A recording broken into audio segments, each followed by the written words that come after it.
দেয়াল জুড়ে নিপুণ আলপনা, কারুকার্যে শিল্পের ছোঁয়া আর পাথরের খোদাই বলে দেয় এটি মোগল আমলের স্থাপত্যের নিদর্শন।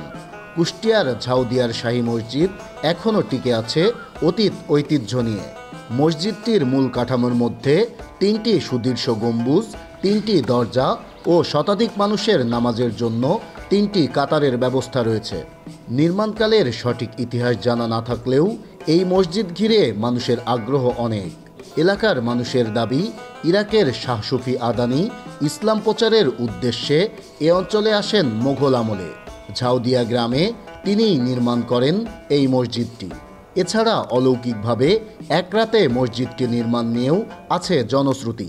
400 বছর আগে বাগদাদ থেকে এক ওলি এখানে আসেন, উনি এই মসজিদটা নির্মাণ করে। এটা চুন সুরকি দিয়ে তৈরি, ছোট ছোট ইট আছে আর রড নাই, রড বাদে সুন্দর, ভিতরে নকশাটা বেশ মানান, ওই জন্য মানুষ বলে যে গাইবে। এখানে দূর দূরান্ত থেকে বহু লোকজন আসে এবং এখানে উপকার পায়, উপকারের কারণে এখানে এত লোকজন আসে।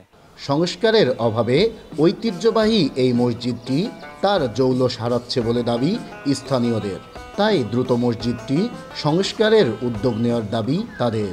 আমরা চাচ্ছি যে মসজিদের সম্মুখে অনেক জায়গাটা হলে মুসল্লিদের সুবিধা হয়, নামাজের দিক থেকে সুবিধা হয়, সব দিক থেকে সুবিধা হয়।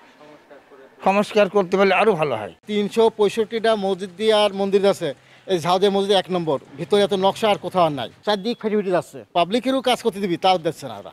তবে প্রত্নতাত্ত্বিক বিভাগের নিষেধাজ্ঞার কারণে মসজিদটির সংস্কার কাজে হাত দেওয়া যাচ্ছে না বলে জানান উপজেলার নির্বাহী কর্মকর্তা। প্রত্নতত্ত্বর আন্ডারে যে জিনিসটা থাকে সেটি প্রত্নতত্ত্বর অনুমতি ব্যতীত সেটি সংস্কার বা সংশোধন অথবা মেরামত করার সুযোগ থাকে না স্থানীয় কর্তৃপক্ষের। সেই হিসাবে যদি এখানে স্থানীয় ব্যক্তিবর্গের চাহিদা থাকে এখানে সংস্কারে, সেই ক্ষেত্রে আমরা প্রত্নতত্ত্ব অধিদপ্তরের নজরে আনবো, তারা পরবর্তী প্রয়োজনীয় ব্যবস্থা নেবে। 1969 সালে মসজিদটি বাংলাদেশের প্রত্নতাত্ত্বিক অধিদপ্তরের তালিকাভুক্ত করা হয়। প্রায় 400 বছরের পুরনো এই মসজিদটির অপূর্ব কারুকার্য দেখে এখনও মানুষের চোখ ধাঁধিয়ে যায়। নাহিদ হাসান তিতাস, দেশ টিভি, কুষ্টিয়া।